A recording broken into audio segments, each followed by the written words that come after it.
Hello everyone, I'm Cassandra. And I'm Mom. And this is Millennial Mom. And in today's video, we are back to recap Married at First Sight, Season 11, Episode 4, What Happened Last Night. And we're going to find out who boom boomed and who just went to sleep. So, let's get into the review.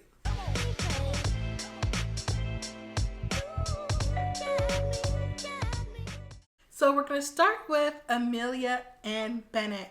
And I thought it was quite interesting that we see them in the bed together. And Bennett was like, oh, is she flirting with me because she wants to exchange glasses? Like, I don't know. I don't know what's happening. And I was like, Ben, I see you. Because I've been hearing what you've been saying the last few episodes. I think he's been around the park a few times. I mean, just because he knows what he knows. But just because he's quirky and she's quirky doesn't mean he's been around the park, the block, or whatever. Yes, it does. The thing is, before they got to the glass, she's like, oh, you sleep in a dress? He goes, yeah, it's comfortable. I was like, okay. I mean, are you really surprised at this point? I don't know. I don't know. Well, he's comfortable and that's all that matters. So later on in the morning, Amelia and Bennett go meet with each other's families individually to find out different quirks about them or any secrets they can learn. Honestly, I felt like, especially for this couple, they already know everything about each other. Their families matched together last episode. I feel like they talked about everything they needed to know. So I'm like, how come they just can't fly off to Mexico? Well, no, you don't know everything. You know what's on the surface. You know the nice things. So when Bennett meets up with her mom and brother, he learns that Amelia has to do residency. And she has to do residency, might be outside of Louisiana. If she does, what happens? Is he going to go too? How does he feel about moving? He's not necessarily sure what he wants to do. He's actually stammering around the question. He's like, well, I don't know. But he does say we'll cross that bridge when we get to it. You know what that sounds to me? That sounds like a no. And honestly, if Amelia already knew, which of course she did, that she was going to have to take residency somewhere else, then why would she want to be on this show? Because it's kind of selfish for you to be on Married at First Sight and then you get married and expect or maybe think that the other person might come travel with you too. I don't know if that's selfish. I mean, you sign up for the show. What I think is selfish are the people who's in relationships that get out and then come to the show. That's selfish. That too. That's just on my list. So when she meets up with his family, his sister gives Amelia a gift. And when she unwraps it, I'm like, oh, it's a scarf. But inside the scarf was like, is either a dum-dum or a blow-pop sucker. And I was like, now see, they're the family of quirky gifts. Right. I don't know what kind of gifts they probably get for Christmas. You probably have to return them on the low. No, you're not going to get anything you return. You get something that's nature. Yeah. So when they come over, it better be sitting out. But she learns that Bennett doesn't necessarily want to have children biologically. He'd rather adopt children. And that throws her off. Because she's like, I have been thinking about having children since I was 23. And they're like, well, I don't know. But that's what he would prefer. So the mom goes on to tell Amelia that she can feel her vibe and that she is in love with her son. It's not just a regular parent relationship. She wants to talk to him every day and just can't get enough of him. And she grabs her hand and is like, you're really going to fit into this family. But when they go outside to talk to his mom and dad, the dad was like, oh, well, she's coming to a hard family to fit into. She's like, no, he's not. I mean, like I said, like in a previous video, I believe it's like our first video about them. They're just two different types of quirky, eccentric people. And sometimes people who aren't creative as them like to group them or label them as, one of the same, which you can clearly see that they're not. And I'm really interested how the adoption aspect will come into play later on because I feel like that's probably one of the highest, talked about topic when it comes to couple is kids. Kids, finances, things like that. That's definitely at the top of the list. So that might be a deal breaker along the way. So our next couple is Olivia and Brett. We see them in the next scene just getting up, getting ready. I mean, they seem like they were comfortable with each other. More so Olivia. I feel like Olivia is just pretty much TTG, trying to go and just down with whatever. Well, yeah, because she said she can see things going well so far and that she sees a future with Brett. I'm like, can she? She can't. I don't see it. So now it's Olivia's turn. She's meeting Brett's brothers, and Brett's brothers are Brett's brothers. They give her a little bit of a hard time, but one of his brothers said, you know, we heard a lot about you. We heard a lot of good things about you from the people at the hospital. I'm like, how do they talk to people at the hospital already? Like, was this from the reception or what? Because I didn't understand that, like, we heard a lot about you. Well, maybe, you know, they ran a background check on her. Maybe. But she's like, oh, that's good. They tell her that they like her already. They welcome her to the family. And she wants to know what is it to know about Brett. And, of course, what comes up? The cats. The cats would have been a deal breaker. And she said, you know, it's been the same thing for me, too, because I love my cats and they go with me everywhere. And I'm like, here we go again. Cats, those cats, and more cats. I mean, at least they have something to bond over. It's not like they don't have nothing like we've seen with the other couples before. That's true. You're right about that. Now, when Brett goes to meet her family, they talk about the different things that Olivia wants. She wants a man who she can be comfortable with and to live a long life with, of course, right? That's what you want for your kids. But do you think Brett is going to be the man that can do it for her? No, I don't. Why not? I just don't. His vibe, his personality doesn't give me that. That contrast is, I still go by what he said or what his family said. He's a serial dater, so I don't know if he's really ready. But outside of that, one of the topics came up from Olivia's dad was, well, you know, Olivia's a Christian and they're strong in their Christian faith. And they asked Brett, like, what do you practice? And Brett says he doesn't.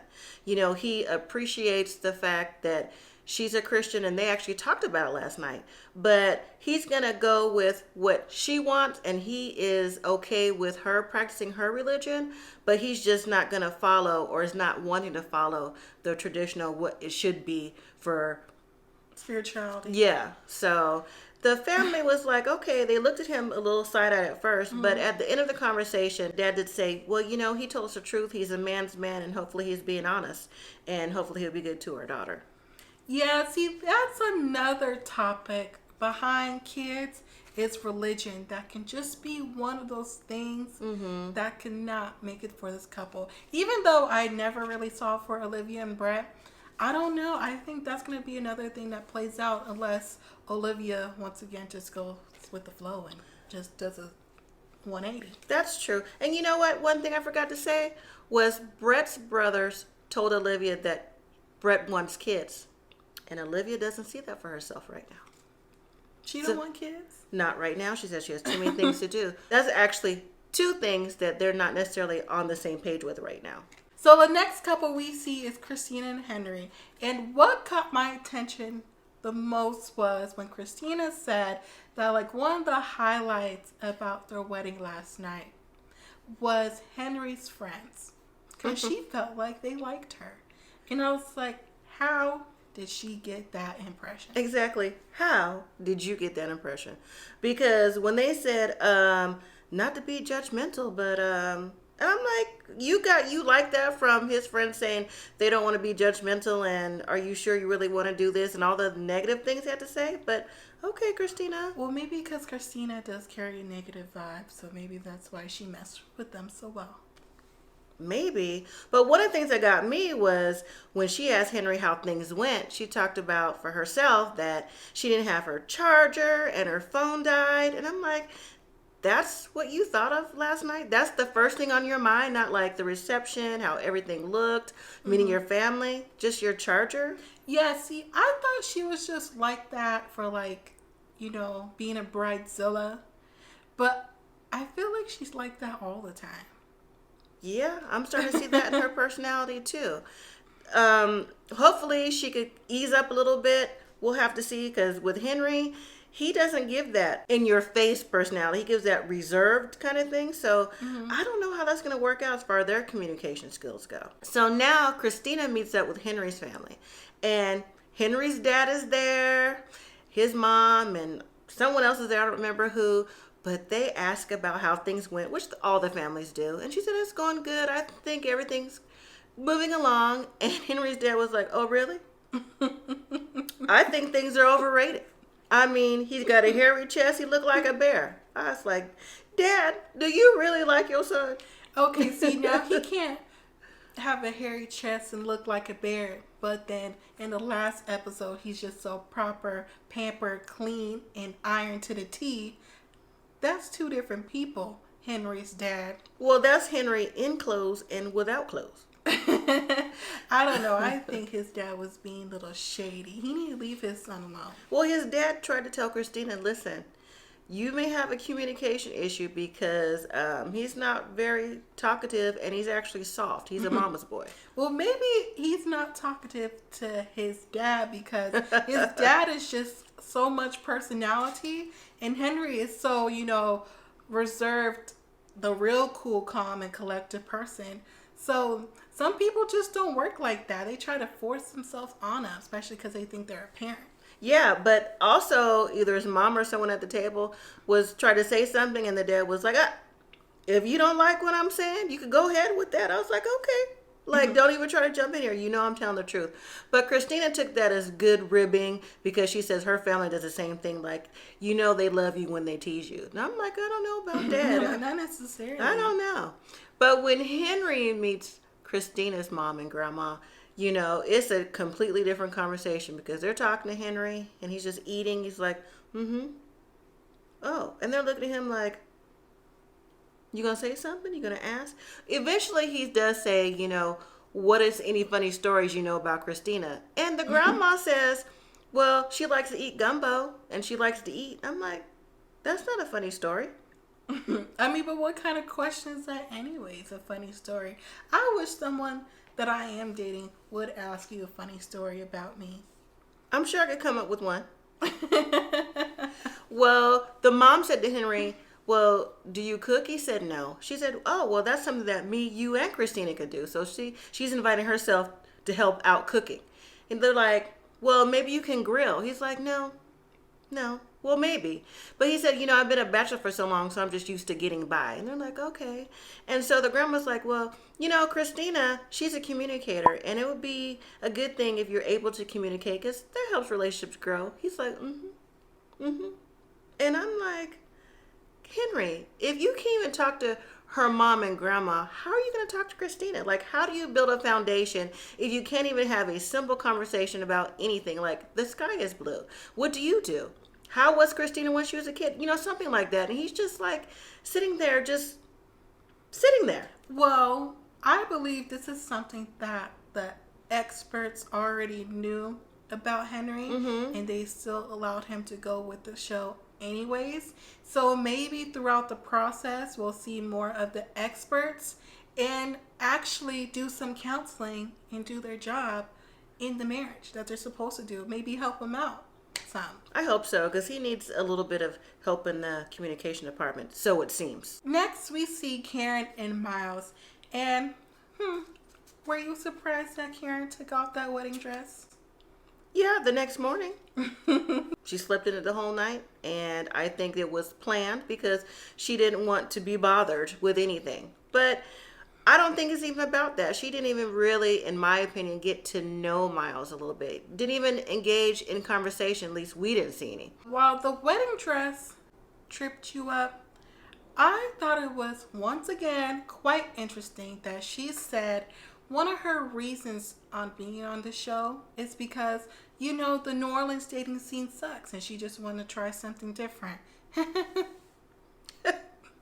Like, what was funny about that? That wasn't funny. That wasn't like a real honest reason to why you wanted to be on the show. Now it kind of makes sense to me why she flipped out when she already peeped out Miles's IG page, because it wasn't someone who she thought that she was going to get, but who did you really think that you was gonna get? I don't know. There's so many couples that's come through Married at First Sight who thought they was going to get something than what they put out there on paper or to the experts. So who knows? It seemed like she just don't like nobody. Clearly. Later on, Miles meets up with Karen's family. It's Karen's mom and her other family members. Now we find out that Karen's dad doesn't want to film because he's not comfortable.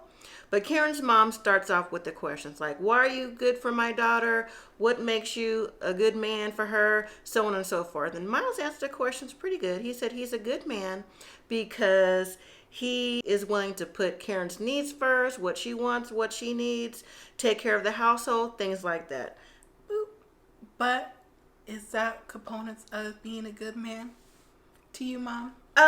Those are characters of being a good man or wanting to be a good man, but he's put on the spot, so he's trying to give good answers, and he already knows that Karen's mom wasn't really feeling it anyways, at least when he first met her. But as the conversation went along, he did say that he's here for the process to be in a long-term relationship. But Karen's mom called him out, though. She was like, well, have you ever been in a long-term relationship? He's like, yeah, I've been in several. Several?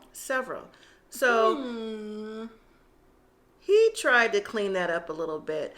But overall, I still give Miles A for effort because it does seem like he wants to be here, what the process is and what it's going to be for him or what he wants it to be. But so far, Karen's not giving that same energy, but maybe she'll open up. I don't know. Maybe. You know what's funny? I've always been more like teetering on the no side with Miles. I mean, I get that you think he's a gentleman and all of our viewers think he's a gentleman, but for me, there's just something about Miles that just doesn't sit well with me. I could be wrong. I'm definitely not a Karen. But I'm just going to have to see how this plays out because I don't think it's 100% Karen. Maybe not. Now it's Karen's turn to meet the family. And the mom and the dad are there. And again, I question, are they still together really? Because they didn't seem like they was on the same page with the questions. Again, they asked, of course, how things are going. She's like, it's going pretty good. And in my mind, I was thinking, you think it's going pretty good? But that's the standard answer to say because I don't think she thinks it's going at all. I still feel reservations. And they say to her, what is it that you want from it? And she says the same like everyone else. She sees a lifetime commitment, a husband. She wants to go through the process, this and that. I feel like the only thing she saw was being on TV because, I mean, it's only day one. So we'll give her a few more passes. Mm-hmm. Well, the mom says to Karen, well, how do you feel about being submissive? And the dad was like, what? What you mean? What you talking about? And they was like, no, not submissive, like not in the bedroom, but submissive to your husband. She's like, oh yeah, I know what you mean. She goes, I want to be the neck. Like he's the head, I'm the neck. She said, because in my family, my dad is the head of household, but she wants to contribute too. And the mom said, well, he's a good person. And pretty much he's a mama's boy too. And if you can't be the person he needs or what he's looking for, don't even waste your time. Bring him back to me and I'll give him exactly what he needs. I was like, So is his mom looking for a suitor for her son that's going to be submissive? Is that what she was getting at? I don't know, but she said if Karen can't do it, bring him back home. I'll take care of whatever he needs. And Karen realized that he's a mama's boy, which he is. And she doesn't know if she particularly cares for that. I don't think she cares for him at all. So for our last couple, we have Amani and Woody. Now, before we're going to get into the morning scene, did you see Woody's abs? I did. They was looking good. I was like, okay, Woody, I see you, Woody. Okay. That's all you noticed? Yeah, that's all I noticed. Oh, okay. But the next morning, I just feel like Woody, like I said the last episode, he just has all the right things to say, does all the right gestures every single time. And I'm kind of wondering when that's going to stop. I don't know. They're in their honeymoon phase right now, so everything is like all peachy with all the couples. But in the morning when they get their food, one thing that Woody's doing in the bed while he's eating his croissant is smacking. She's like, are you smacking? He's like, no. She goes, that is my number one pet peeve. And then they roll back to what the family says about the things that she doesn't like. And one of them was smacking. So clearly he wasn't paying attention. That's exactly what Amani said. Clearly you weren't paying attention. I mean, but who really likes when people smack in their ear? That's true, but he didn't think he was doing it. So now they meet up with the families. And Amani meets with his mom, his grandma, and his sister or somebody. And they say, oh, you guys look so good together. We weren't sure at first, but once you came down the aisle, we were just sure. And I was like, now that was nice to say. And so they ask her, of course, what do you think? She's like, he's cool. I liked it. You know, they have a vibe. And she told him about him smacking in the bed.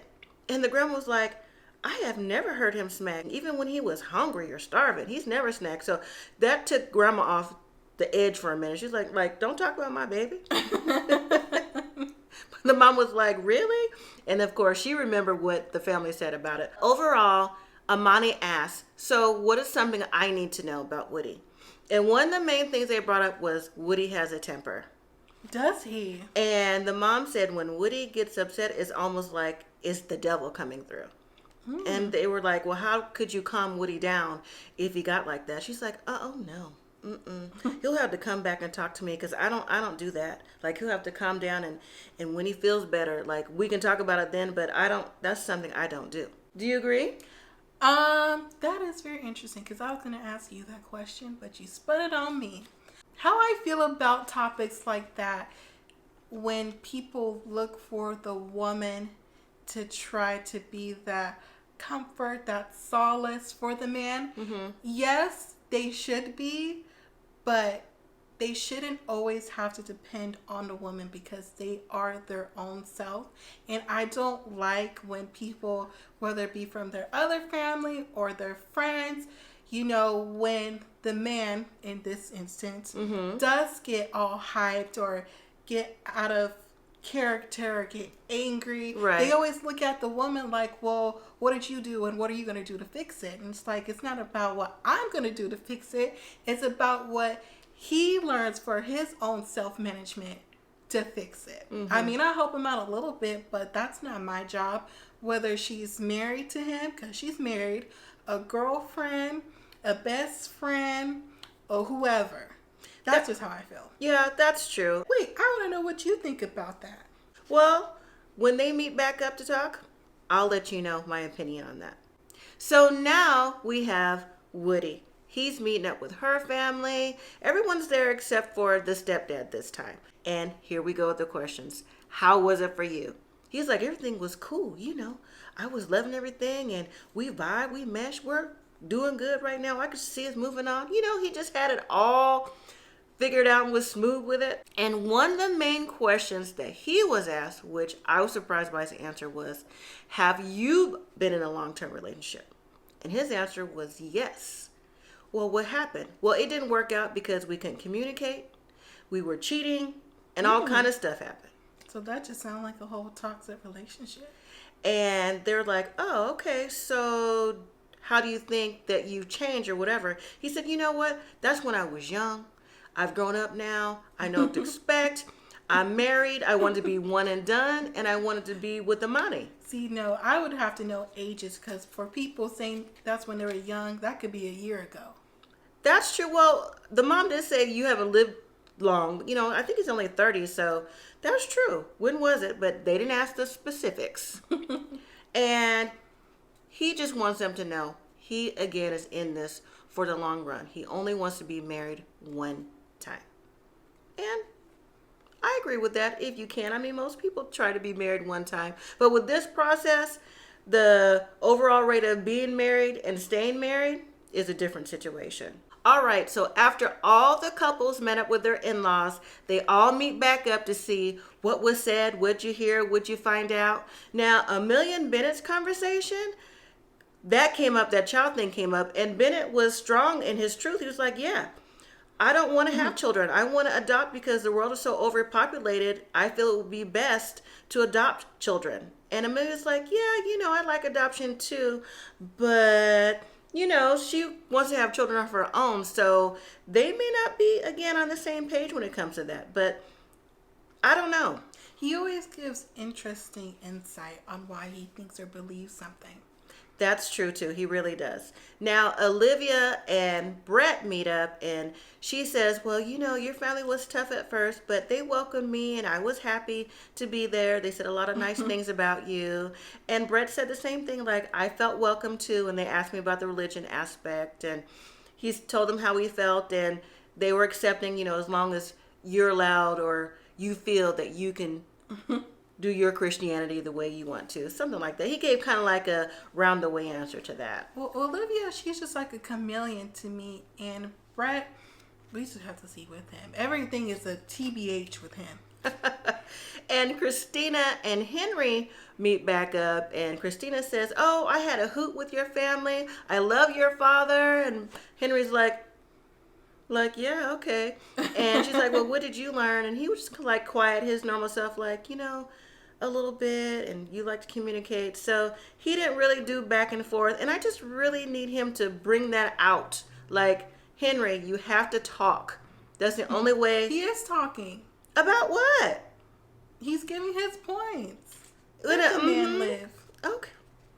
So now Amani and Woody meet back up. And Amani says, yeah, your mom says she has a temper. You could be kind of out there with it. He said, you know what? I learned that I had a temper, but I actually went to counseling for it. And I'm a better person for it. I learned a lot. She's like, yeah, a lot of people should go through counseling. And to answer your point earlier, like, how do I feel about that? You know what? That's true. A lot of people put things on women to solve the issue with whatever's going on, whether it be finances, kids, cooking, cleaning, whatever it is. I think that where Amani learned from Woody that he's learned lots of things about himself because it appears he's had childhood trauma, especially where it came from his dad, that may have overlapped in his life. So he has other issues with that. So, but again, to your point, I agree. You can't fix someone else's issue. They have to learn to fix it themselves to see what's wrong from within. But that's good that he's going to counseling. I feel like maybe him being on the show would show more people, especially black men, that it's okay to get help. It's okay to talk to someone. Right. So now Karen and Miles meet back up. And of course they ask what happened. But before they ask what happened, there's a knock on the door. And it was boxes and packages for Mexico. It's honeymoon time. But one thing I noticed about Karen and Imani, they both had their hair braided, which I thought was nice. So you think they already knew that they were going to Mexico? I don't know where they thought they were going, but if they seen this show before, they knew. They know they were going on a trip. So all the couples get their boxes and they're excited. And one person who seems to be really excited is Christina, because Henry has never been outside the country. And since she's a flight attendant, she's happy to be the person who he could spend his first international trip with. And so she could show him, how other people do things and just to give him a taste of their tradition. So she's happy about that. Do you think that's really what she was really excited about? I mean, that's what she portrayed on camera, and I'm going to roll with it. They all meet up at the airport on the way to Mexico, and they meet each other and their wives and husbands for the first time. And everybody's getting along. And Woody says, you know what, Bennett? Oh, yeah, it looks like he got the right match. They both seem like they're quirky. And I'm like, out of all the couples, that's the only one you remember? That's the only one everyone seems to remember besides Amani and Woody. So they're on the plane. They're all getting comfortable. And now, next thing you know, we're in Mexico. I feel like we're living in a time capsule 2 years ago. Well, whenever it was, they're in Mexico. And the resort they go to, all-inclusive, it is beautiful. They arrive at night and all the lights are on. The palm trees are outside. But it's nice. Everyone makes it to their rooms. They look like they're private rooms with like little jacuzzi areas and a big old tub and things like that. What else would it be? I don't know. What else would you expect? This season came with the budget because I don't recall this exclusivity with the essentials they have outside their door. Maybe they just didn't have it for last season and we just got thrown off by it. Last season, the season before, the season before. I just don't remember it. Well, it looks like everyone has settled in. It does look like everyone's getting settled in, and I had my eye on Amani and Woody, more so on the body language of the conversation, because it seemed like the matters of sex popped up simultaneously again. I feel like, Woody isn't pushing her to it, but Woody is just like, Well, he's giving her the eye and maybe the nod. Eyebrows, and she's noticing the eyes and the eyebrows, and I'm just kind of curious, like, how is this gonna play out in future episodes? Because I know this is like everyone's number one couple, but I think this number one couple might get bumped down to number two. Well, regardless of where they get bumped down, Amani said to Woody, well, yeah, I'm getting comfortable, but I still have on my chastity belt, so don't think about nothing. All right, everyone. So that was the end of this week's episode. And I thought this week's episode was kind of interesting for the most part. I'm definitely starting to look at the couples a little bit deeper because I don't know. I just have my eye on some of these couples. What do you think about this episode, Mom? I think the episode was interesting too. I'm happy we got to see them meet the families and actually go to and be at the honeymoon so we could get it started. The couples I'm interested in, of course, is Amani and Woody. I'm also interested in Christina and Henry. I just need to know how the communication factor is going to play out. Well, let's hope that the experts actually do their job this season. So thank you all for watching. Make sure you let us know in the comments down below what you thought about this week's episode and what you think is going to happen in next week. So make sure you give this video a thumbs up. Make sure you share this video to other people who watch Married at First Sight, and you subscribe to our channel so you can be up to date with all our new content that comes out weekly and when we're gonna do our next subscriber giveaway. Yes. Thank you all for watching, and as always, live simply, be grateful.